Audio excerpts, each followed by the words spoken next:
Hindi natutuwa ang Malacanang sa pagpostura ng dambuhalang barko ng China Coast Guard sa West Philippine Sea.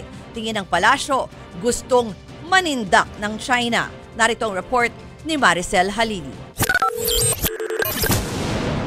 Aminado ang Malacanang na nababahala rin sila sa pagpasok ng monster ship ng China sa exclusive economic zone ng Pilipinas. Sabado ng unang namataan malapit sa Capones Island sa Zambales ang China Coast Guard Vessel 5901 na ilang araw ng paikot-ikot at binubuntutan ng Philippine Coast Guard.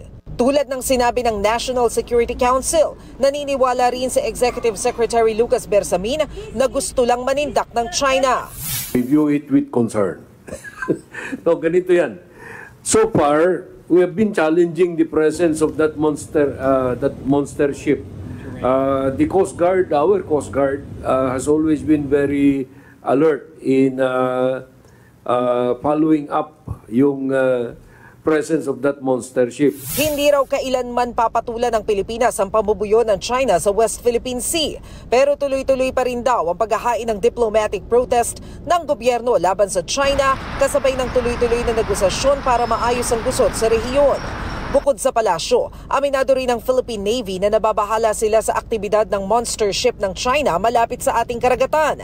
Lalo't bukod sa Coast Guard vessel, kalat din ang iba pang barko nila sa iba't ibang parte ng West Philippine Sea. Sa ngayon, binubuntutan pa rin ng mga eroplano, helicopter at BRP Cabra ng Coast Guard ang monster ship ng China. Paulit-ulit nila itong niraradyohan para itaboy. Pero iginigiit pa rin ng mga Chinese na lehitimo ang pagpapatrol nila dahil nasa teritoryo daw sila ng China. Depensa naman ng militar, hindi malambot ang Pilipinas pagdating sa China dahil pumapalag tayo kung kailangan.